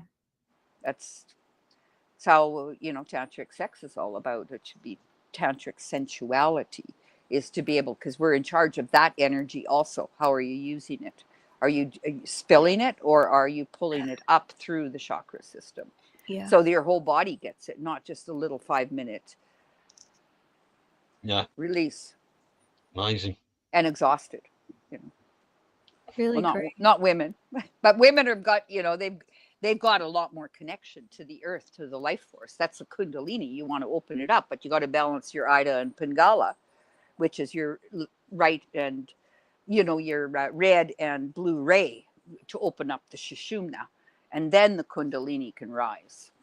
Yeah. And if you do it too early and not through the process, a lot of people can land up in psych wards because they've opened the Kundalini too much, or they'll bounce on tennis balls trying to open it up, you know, because it's held. So much to learn. Yeah. All right. Okay, I do have to run. We've been like Oh, this was amazing. Yeah. I'll just say to you, Carole, thank you very much for phoning into Dave at News Treason that night, because if it wasn't for you doing that and me sitting there listening to that or watching it, our paths wouldn't have crossed. I wouldn't have met Elisa and many other wonderful people. So thanks for that. And you got my attention by sending the video with no shirt on, and I says, that's worse than Zelensky. At least he should. And you're talking to the president of the United States without a shirt on. I said, put a shirt on. Yeah. But you got Mel's attention too with that, because we laughed and laughed and laughed.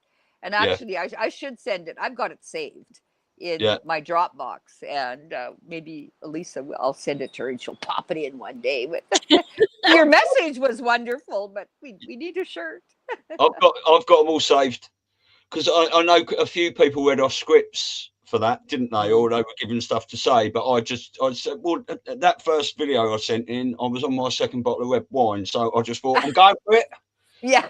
And I didn't have a shirt on. It was warm here. It's not so warm now, unfortunately. But yeah, brilliant. Thank you very much. Well, you took action though. We all have to take action. We say yes. A lot of people, I bugged and bugged and bugged them, like, you know, 2 months later, where's your video? Do it, you know? Yeah. And so that's beautiful. You got to recognize that little boy, when he says he makes up his mind, he's going to do it. There was a yes from your soul to have this deep connection with all of us. And now you're coming to the States. So, wow.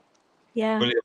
So Carole, we want to do a little watch party, nothing crazy, just, you know, on Patriots Across the Pond. So we'll let you know when we're thinking of doing. If you're free, we'd love to have you on, because you're one of the very important co-producers. So. Oh yeah, for Dear Mr. President, yes. Yeah, for Dear Mr. President. I guess I can watch it for the 50th time. Well, yeah. But you know, different energy and different stuff each time, different audience, more people to share it. And I've gone on record.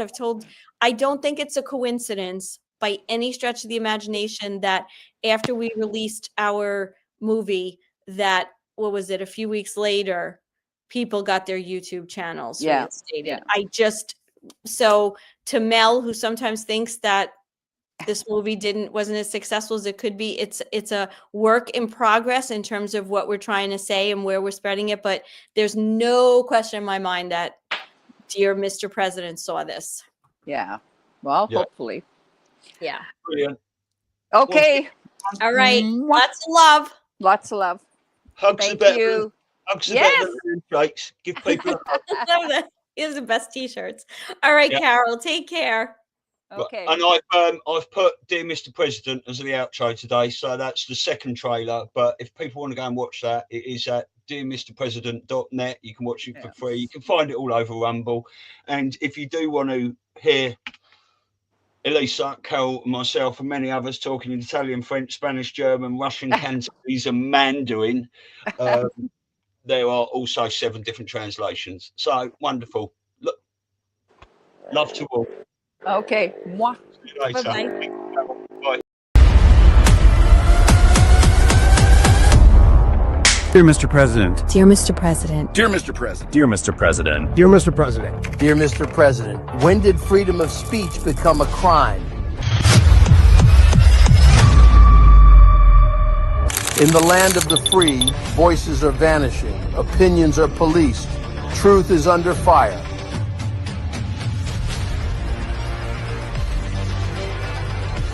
They say it's about safety, I say it's about silence. Who's watching the watchmen? Who's filtering your feed? Who benefits from your silence? From the classroom to the newsroom, from Silicon Valley to Washington, D.C., who decides what you can say? Censorship. Censorship. Censorship. The censorship. Censorship. It's a much bigger threat to democracy than anything that we've seen in this country in the last 4 years, in the last 40 years. Our First Amendment is under assault, not just by big tech, but by government agencies. Voices are being silenced. A world without censorship would mean we can freely expose the elections and, of course, child trafficking. I believe the American spirit would kick in if they had access to the real information. We've had channels taken down from nearly every form of social media. We knew when you uttered the term fake news that you were up to something different. We're honored to contribute to this documentary on censorship.